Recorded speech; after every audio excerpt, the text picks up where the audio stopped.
Hey, Andy, we got a question from someone that works at an equine youth mentoring program, and they're just really wanting to know what is sort of a simple to use accounting system for nonprofits and for doing all the things you got to do to keep up with finances a nonprofit, including ledger entries and so on. There are a ton of accounting packages out there that are designated to be useful for nonprofits. The big one is probably QuickBooks, only because QuickBooks has been around for a million years. And initially they did have like a nonprofit package that was specific to nonprofits. Lately, they've kind of gotten away from having anything that was nonprofit specific. They have some setup things that change a couple of the fields, but it's not really a true nonprofit accounting package anymore. Most small organizations try not to do it themselves, to be honest. They find a local bookkeeper, of which there are infinite numbers. You can find and, call around to other nonprofits and say, who does your bookkeeping? And that's a good way to sort of find a local person that, understands the rules, has their preferred package. They may use something like QuickBooks, or they may use something more specific to nonprofits. So they may use something that's more complicated so that they can keep track of a whole bunch of different things at once. But the trick is, if you're just, you're just trying to run the nonprofit, you've got a lot of stuff going on, you probably don't want to learn nonprofit accounting. It's probably not high on your list, which is why you're asking for a simple one. And the sad truth is, the rules about accounting, the reason we have accountants is because the rules are complicated, and we need somebody that can at least remember them all and tell them, oh, you need to do it this way. Oh, you need to do it that way. And so many small organizations just sort of outsource that, find a bookkeeper that's willing to do it. And it's usually not very expensive. If you only have a handful of transactions a year, it's really just kind of balancing your checking account and making sure that you've got all the data that you need to fill out your 990 at the end of the year. It's not anything that's super complicated. Beyond that, if you're looking for something that does something specific in terms of, because you mentioned you do like horse therapy stuff, if you're looking for like scheduling software and the ability to take credit cards and all that kind of stuff, your bookkeeper can help you with that too. All the bookkeepers deal with plenty of small businesses that deal with that kind of stuff all the time and have their preferred vendors and people that they're comfortable with.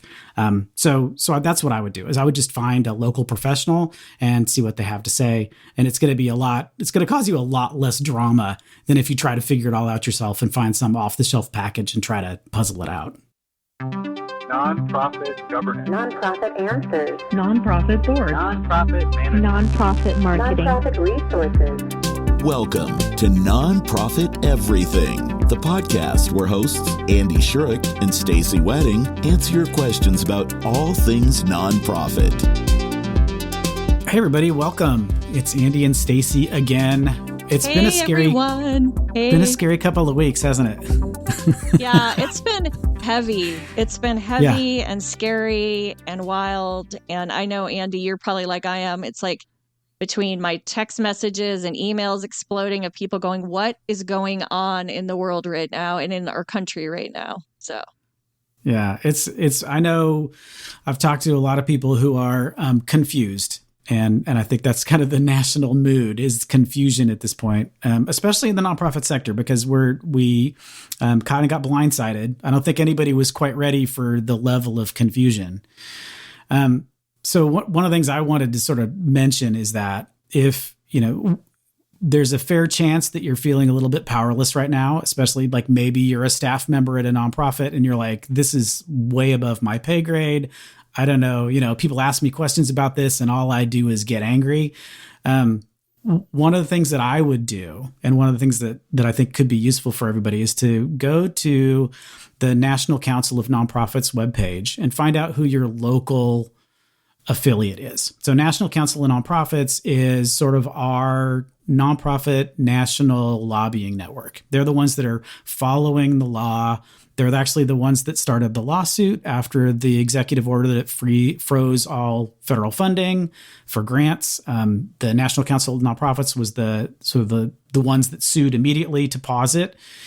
So they work with a national network. So every state in the United States has an affiliate of the National Council of Nonprofits. So if you go to their webpage, you can find out who the local contact is and make sure you're interacting with them. So make sure that you're talking to whoever they are. If you're, a lot of them are sort of like membership organizations, you should be a member of their membership organization.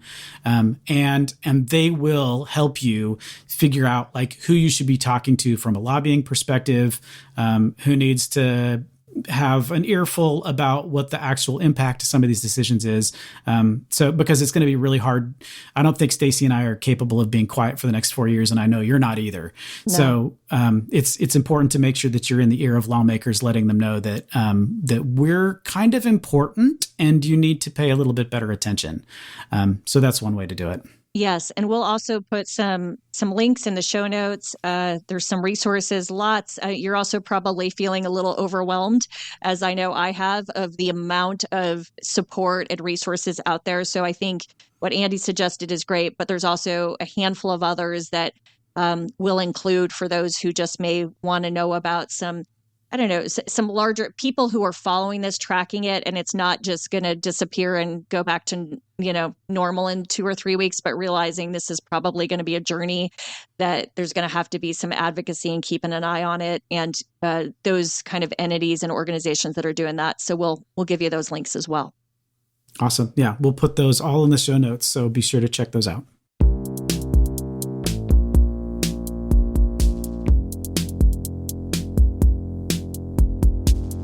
I have an employee who reached out to my board chair to complain about me, twisting the truth quite a bit and being melodramatic about my leadership style. My board chair and another board member interviewed me and then separately interviewed the employee with the complaint. They're now pushing a mediator on me so the mediator can work through this situation with my staff member and me. This feels like a huge overstep, in my opinion. This is a case of a disgruntled employee, not any malfeasance on my part. In your opinion, did my board overstep? Yes, and yes. They absolutely overstepped. And yet I think it came from a place probably of good intention. I think boards oftentimes aren't equipped or don't know how to deal with situations like this when they arise. And so one of the things they do is go overkill instead of looking at, asking themselves some fundamental questions, which they need to, is, does this rise to a level of, as you said, malfeasance, or something that we oftentimes know is protected by a whistleblower policy, which your organization should have if it doesn't, that talks about it, unless it's something that's illegal or, financial improprieties or something that a harassment, a major HR issue, unless it's something of that level of significance that can put the organization at risk, it really it isn't appropriate. And so for the board needs to sort of coach an employee who comes to them and tell them, appreciate what you're saying. Have you talked to your boss?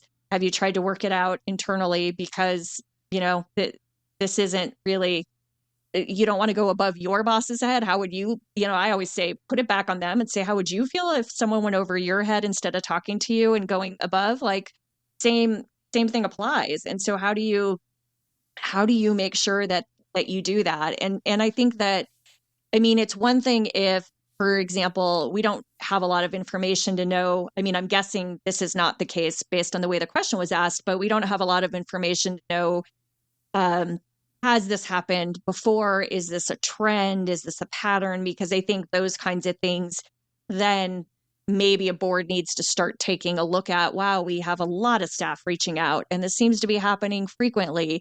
And this isn't a one-off thing.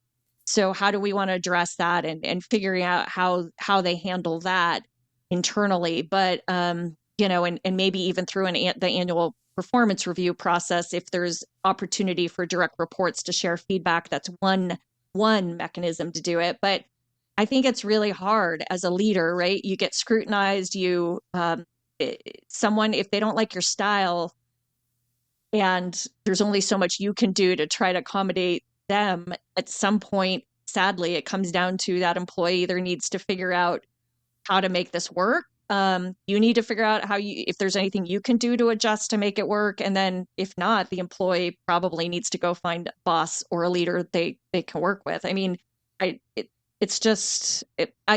sensitive to this because I was thinking about this story, Andy, like early on in my nonprofit career, I had worked at an organization where I was in a position where I didn't care for the leader I was working under and it was a personality thing. It was a leadership style thing. There was nothing of malfeasance or that would rise to a whistleblower policy being enacted. And I remember going and talking to the board chair about it because I had a pretty strong relationship with the board chair because I didn't know I was young in my career. I didn't know how to handle it. I felt like I had tried to do some soft things to try to change the situation. And the board chair did exactly what they should have done and said, I hear you, and you need to find the courage and figure out how you want to address it and talk to your boss about it. And that was tough. I mean, that was one of the hardest moments. I think back in my professional life and go, that was a moment that sticks with me. I could still remember how I felt. I was a nervous wreck. And it was a really hard conversation. And did it go great? No, because no leader wants to hear that their star employee is unhappy working with them.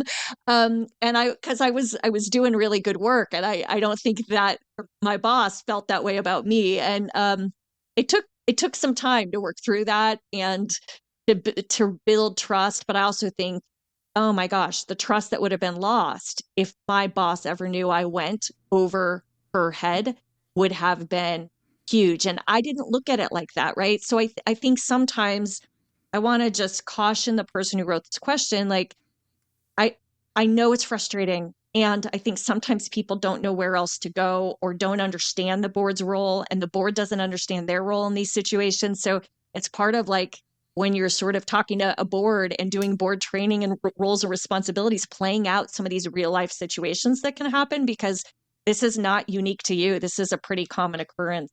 What are your thoughts, Andy? Yeah, you mentioned the whistleblower policy, and I think that's probably the direction that there's very little you can do to solve what's already happened. It's not, if the board's already rolling on this one, any pushback that you give is just going to make you look silly. So you probably just have to go with it. In this case, I think it's unfortunate, but this is how we learn, right? The pain makes us do something different next time. But the whistleblower policy is the thing that really is supposed to be inserted in this process. And the whistleblower policy does two things. Number one, it prevents the specific scenario where an employee just decides to go around everybody to the board chair because they think that if they tell dad what's happening, that then something will change, right? What the whistleblower policy does is it inserts a process, a formal process in between that employee then needs to follow. And in exchange, it says, look, the point of it is that if you follow these instructions and do it the way we tell you to do it for the whistleblower policy, we will absolutely look into this. And we can promise you that there's going to be no retaliation for you having done this. And this is a good thing for any nonprofit to have in general, is you want to have volunteers, staff members, anybody, if they see something that's going wrong. And as the executive director, depending on how big your organization is, you may not see everything that's going on. And they may not come to you because the employee might not come to you because, I don't know, you're like me, you're grumpy all the time and they just don't want to get yelled at for no reason. So maybe they feel like there's got to be some other way to talk about, well, did you know that the director of operations is stealing product out of the warehouse on Thursday evenings when nobody else is here? Right? They don't want to come to you, but they want to have a formal process where they can put that out there without fear of being fired by the director of operations who once they find out about it, right? So that's the point of that whistleblower policy. The other side of it, though, is that if it's something silly, if somebody's just grumpy about leadership style because they don't, you clash, you do it one way, they want to do it some other way, and this employee feels really upset about it. If they use the whistleblower process, they can say, okay, we did this. And the whistleblower policy asks questions like, what's the scenario that it happened in? Why do you think this is a problem? Like, it goes into detail about what the issue is, which gives the board enough information to then respond back to the employee saying, thank you for turning this in. We take it very seriously. Unfortunately, that doesn't rise to the level of something that we can get involved with as a board. However, this is what we recommend that you do next, which is like talk to your manager about your feelings or what, whatever, however you were counseled, Stacey, right? Exactly. So there are a couple of good resources. So the National Council of Nonprofits, number one, has a page, and we'll put it in the show notes, that talks specifically about whistleblower policies. On that page, they have some examples of like a sample. I think they have 2 or 3 samples of whistleblower policies that you can just crib from, that they're free to take. Like if you don't have one, here's where you can get one. And then the other thing is that one of the questions on the 990 is, do you have a whistleblower policy? Like, so you want to, it's one of those things, you want to check yes on that, and you want to make sure you do have it. So when the auditor is, looking at that says, hey, show me your whistleblower policy, you can actually give them one and not say, I don't know what that is. Right. So that's the other reason you're going to want to have one, just to be within compliance. That's all. Taking a really big step back, I think a lot of this, not only does it come from not necessarily understanding where to go or not having a process of where to go or understanding what a whistleblower policy is, but a lot of it also has to do with people not knowing how to have these kinds of conversations with a boss, with a colleague. I mean, how many times does it come from a place of people feeling insecure about how to bring up a topic, or how do you tell someone who potentially has the power to, make your life a living hell and or fire you? How do you broach this? And I think we could do a better job this is not just unique to nonprofit, right? For profit too. I think we could do a better job out there of helping communicate with people, like helping teach people the skills of, here's how you would go about that, or here's some steps you might take, or here's how the conversation can be a productive, healthy conversation instead of telling your boss that they suck, right? So I think that's an undercurrent with part of this too. Yeah, I mean, we talk about it all the time. It's just really weird power dynamics between employees and managers. And the tools that managers have are not sufficient. And many employees don't know what it's like to be a manager because they've never been a manager. So they don't really, it's like they speak totally different languages. It's rough. There's from outside an organization, it's really easy to say everybody just needs to be nice to each other and like consider everybody else's feelings. But then when you're actually in the thick of it, then it definitely feels different. I remember, many times I would have conversations with employees that had unfortunate phrases like, I think you're misunderstanding our relationship. Like, I employ you. Like, we need to be clear that the reason that you're in my office is because we pay you money to do a job. And that's it. There's random rhetoric about, we're like a big family and we're all in this together. But the reality of the situation is that I pay you to do a job. And if you can't get the job done, I can't pay you. That's like how it goes. I think I fell back on that way too many times as a manager, and had many people leave my office very mad. But sometimes you just got to be really clear. You have to be strong in like, look, and to be honest, nonprofits have it easier than for-profits do in some cases, because we do have like an overarching purpose that most for-profits would kill for. Like for-profit companies pretend all day long that they give, one iota of care about their employees. They talk about, what a fantastic benefit they're providing to society and what a wonderful thing is that they're making it easier to click things on the internet or whatever their nonsense, purpose is. But we're really doing good work. Like, we're, at the end of the day, if we're a real nonprofit, we're actually making a meaningful impact somewhere. And that's something that I mean, as nonprofits, you don't want to be manipulative. You don't want to like say, well, look, we've got a higher purpose, so you just have to take a higher level of crap from us. Like, that's not the right way to go. Because I know in certain, like in cultural institutions, museums, arts organizations, you get that a lot. If you don't want to work here, there's a million people that would rather have your job because there aren't that many museum jobs out there, right? You hear stuff like that. Absolutely. But at the same time, like, it's kind of true. Like, if you want to work in this field and you want to like feel good about going to work every day, like there's sometimes you just have to put up with stuff that you wouldn't necessarily have to put up with someplace else. It's so I don't know. I feel like I'm rambling, but it's kind of a two-way street, right? It is. You get the mission. You get the mission. You shouldn't abuse the fact that there's a mission involved, but it really should give us a leg up as employers of nonprofit, doing nonprofit stuff, to help smooth some of this stuff out.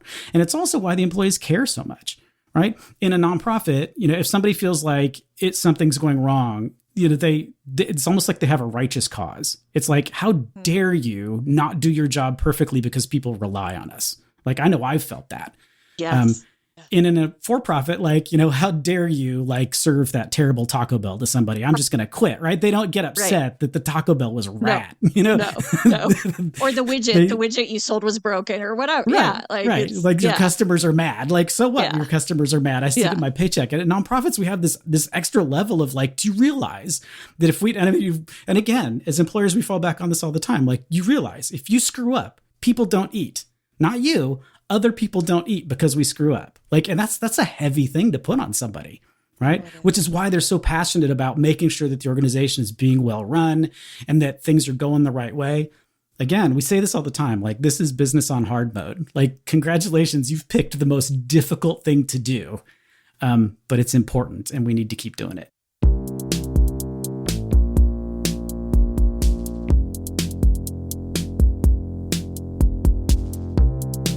I manage our social media and website. How can I make our impact reporting more engaging without oversimplifying complex social issues?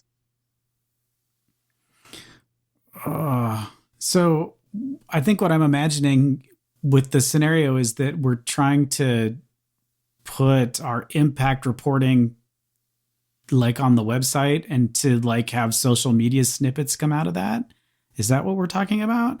Because you can't. I see what the difficulty is. As we know, there are no simple issues that nonprofits tackle. None of them are straightforward and are easily understood in small bites. Everything is complicated. We talk about this. Even as something as simple as a food pantry that's distributing food to people, if you even barely scratch the surface of what that organization is doing, is it's actually providing just the solution to one symptom of overarching poverty. People don't go need food because they're hungry. People go get food because they don't have any money, and they don't have any money for a myriad of other reasons, right? So it's never simple. I think this is, sort of as a marketing person, a PR person, this is your whole job, is to try to figure out, how do we take our mission? How do we take the things that we're doing as an organization and be able to distill them down in such a way that people understand what we're doing, what our issue is we're tackling, how we're tackling it, and how those two things connect to each other, right? We talk about that all the time, about trying to figure out what the core of your organization does, what your impact is, and how your impact, how the thing you're doing turns into impact, and how that impact solves your social issue, right? For years, we've talked about that in grant applications. They want to see so how does this all work? Because us as nonprofit folks, sometimes we just kind of want to jump to the end. We want to say look at the number of things that we did. Look at the number of site visits there were. Look at the number of audience members that came to our show. And that's probably not a metric that talks about the end result of your mission. That's more of we can count this, and we're really excited that we have something we can count. And so we're just going to lean on the counting thing and not talk about how this is actually impacting people's lives. I feel some empathy for the person who wrote this, because I think that they're struggling with, we know in today's day and age, when attention spans are shorter than they ever have been, and people don't seem to, at least in social media, everything you're told is quick. You got to hook them quick, right? And so I think there's a tension with the person who asked this about, gosh, I need to make it engaging enough to hook them and not bore them and lose them, but I also don't want to oversimplify or minimize this really complicated issue. And so I think one of the ways you can accomplish both is you can create probably all the things you already know as the person who does the social media and website, You can create the compelling visual. You can have the infographic. You can have the personal story of somebody who your organization helped. And that's the hook or the thing to engage people. And you can either leave it fairly simple at that, of just here's the image and this image shares a story.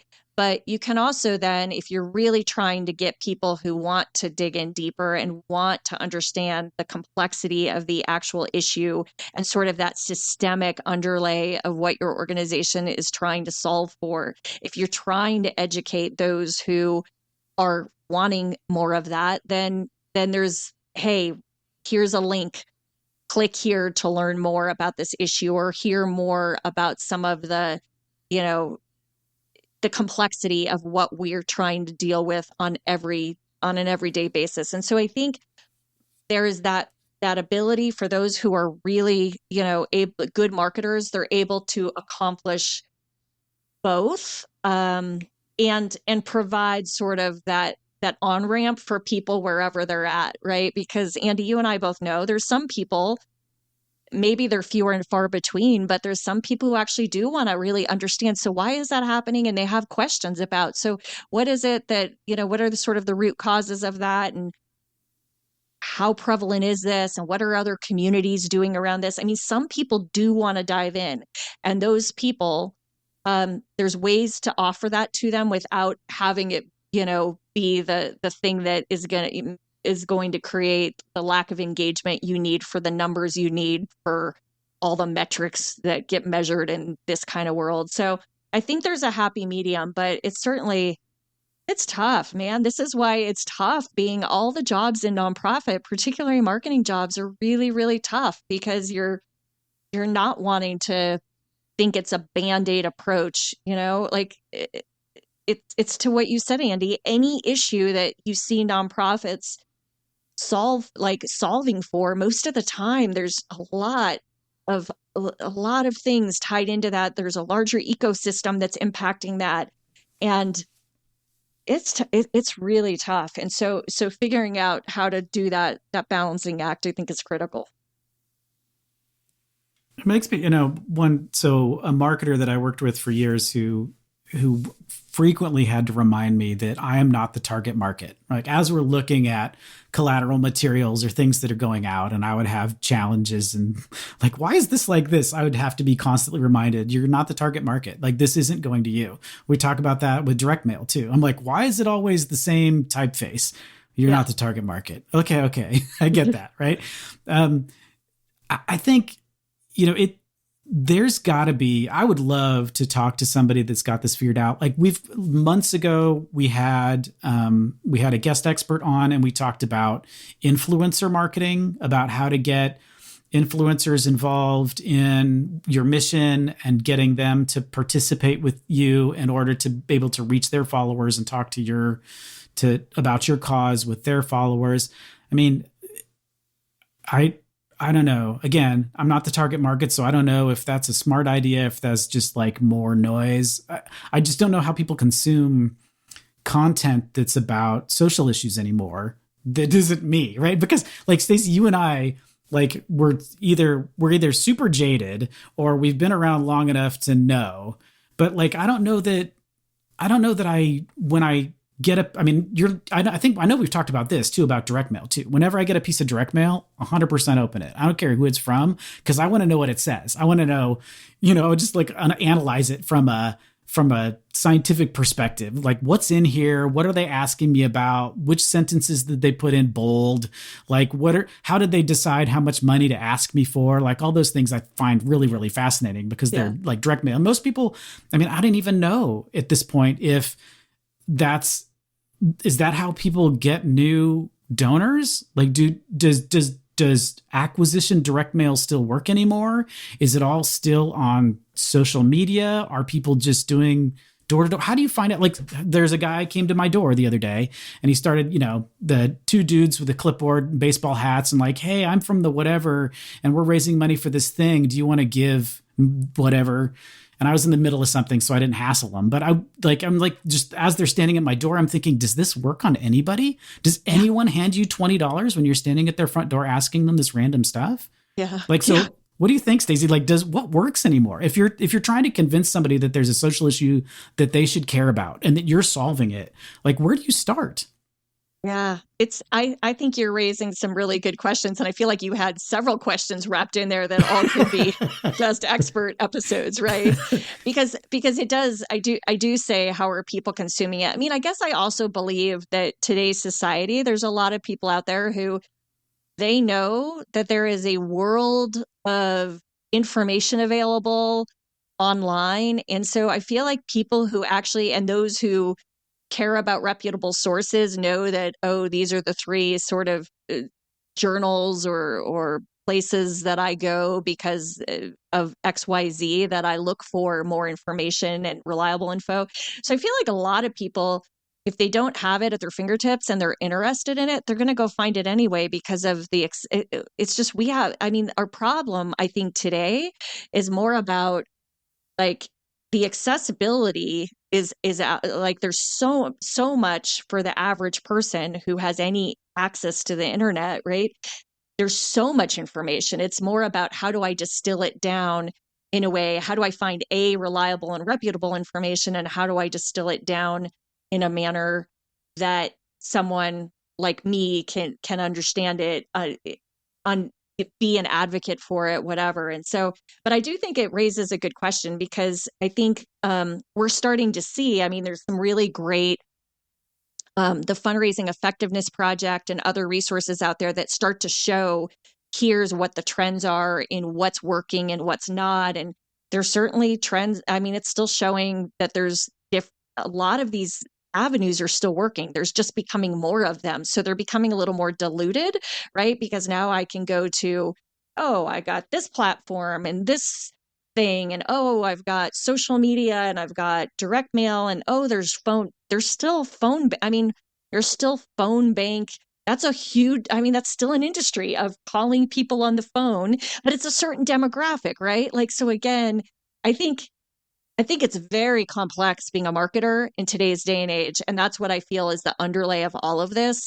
And then figuring out how you provide those different on-ramps. But at the end of the day, I go back to, it's very simple, but I think one of the most compelling ways, the person who wants to be the academic around an issue is probably not going to be resonate quite as much with the story. I mean, the story may be a piece of it.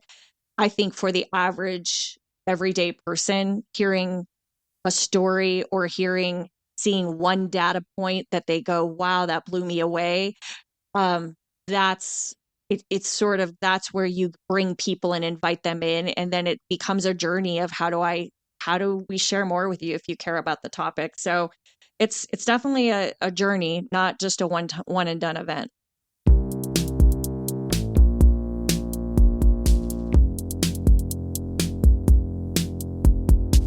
Hey, everyone. You got through another episode with us of Nonprofit Everything, and Andy and I sure appreciate you listening and appreciate your questions. As always, please drop us a line, find us in any way you can, social or nonprofiteverything.com. There's the big ask a question button, or, questions at nonprofiteverything.com. And that's your call to action. We want your questions because we know you've got a lot on your mind right now, given the state of what's going on in our country, and with some of the executive order and some of just the confusion and upheaval. And so those questions are important because we need to have conversations. We need to get expertise, which Andy and I oftentimes, will not have the expertise. So we'll bring in somebody else, and you ask the question and we'll find the person for you. But it starts with you asking that question and telling us what's on your mind, so we can include it. So that's your call to action. And until next time, be well.